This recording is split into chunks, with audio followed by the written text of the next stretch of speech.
He had money, cars, fame, and friends. But one single betrayal turned his world upside down. And in the silence of a prison cell, he discovered the timeless truth of Imam Ali. Yes, he who trusts the world betrays him. What happened next will shake your heart. He who trusts the world betrays him. Imam Ali, A.S. Emotional Islamic story. The city never slept. Cars rushed, neon signs flickered, and the hum of life never seemed to pause. In this jungle of steel and ambition lived a man named. To the world was successful, a young entrepreneur with a shining company, an expensive car, and a penthouse overlooking the skyline. His smile was polished, his words sharp, and his presence magnetic. People envied him. They whispered that he had it all. But behind the shine was a soul quietly drowning. Every night when the noise of the city faded and he was left with himself, felt an emptiness he could not explain. He had chased wealth with desperation, convincing himself that money would heal the scars of his past. He believed that power would silence the fear in his heart and luxury would erase the loneliness gnawing at him. Yet the truth was bitter. The more he trusted this world, the more it betrayed him. Had Vance been a believer, Vance prayed at dawn beside his mother. She had always told him, "Son, this world is nothing but a mirage. Do not let it blind you. Trust Allah, for the world will betray you when you need it most." But after her death, the grief tore him apart.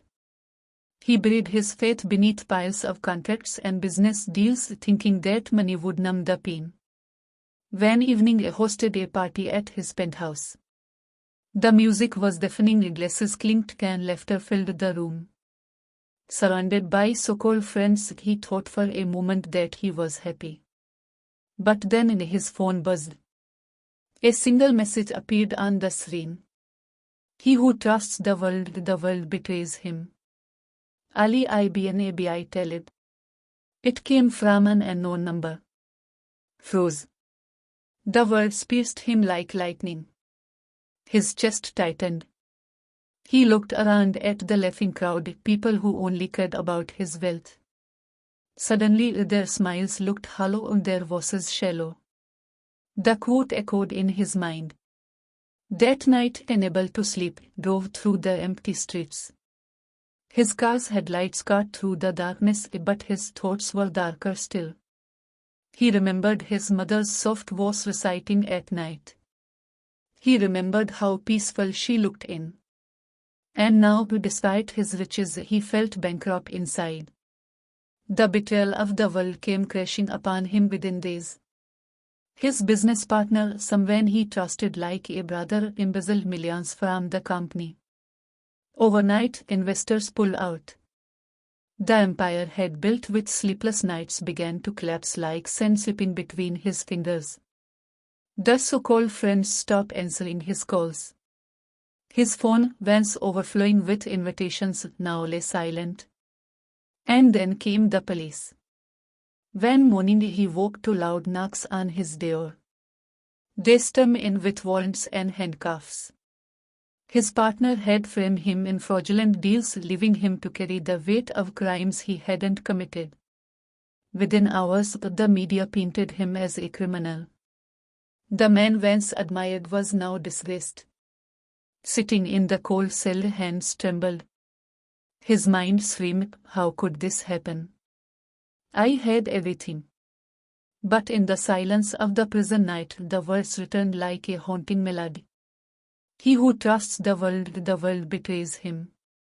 Days turned into weeks.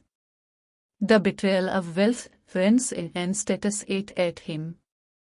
But one night in the prison yard, an old man approached him. His beard was white, his clothes simple, his eyes glowing with strange calm. "You look troubled, son," the man said softly. Broken and desperate, he poured his heart out. He spoke of his rise, his greed, his fall, his emptiness. The old man listened without interruption. Then, with a gentle smile, he said, "You trusted the world. But the world is a liar. Did your money save you? Did your friends protect you? Did your power stand by you in the cell? Shook his head, tears streaming down his face. Listen, the old man continued. The Prophet Muhammad said this world is like the shade of a tree and in which a traveler rests it then moves on. Imam Ali said, he who trusts the world betrays him. My son, don't trust shadows. Trust the creator of shadows. Don't cling to sand, cling to Allah who is everlasting. That night fell to his knees on the thin prison mat. For the first time in years he pressed his forehead to the ground. Words poured out broken raw. Ya Allah, forgive me. I trusted this more than you. I forgot you when you never forgot me. Don't abandon me now. Tears soaked the floor. And for the first time he felt a strange lightness in his chest. Months passed. The truth about his partner finally emerged. Evidence cleared of the crimes. He walked out of prison not as the arrogant man who had entered but as a humble servant of Allah. The city lights no longer blinded him. The whispers of the comforted him. He rebuilt his life, but this time with prayer as his foundation, honesty as his business, and faith as his strength. People mocked him for walking away from worldly extravagance, but only smiled. He knew now the world could never be trusted. He invested instead in the currency that never loses value: good deeds, sincerity, and remembrance of Allah. Years later would often tell his story to young men chasing wealth blindly. He would hold up a simple one at the edges and say, "This book saved me from the betrayal of the world." Remember the words of Imam Ali, he who trusts the world betrays him. Don't learn it the hard way like I did. The city still hummed with noise, but inside Armand's home, peace reigned. He had lost the world, but gained his soul. And in that, he found everything. Brothers and sisters, this dunya will betray us all if we give it our hearts. Trust only Allah, the one who never abandons. If this story touched you, share it so others can awaken before the world betrays them too. Don't forget to subscribe to Deen in Minute for more stories that will bring you closer to Allah. May Allah guide us all. Ameen.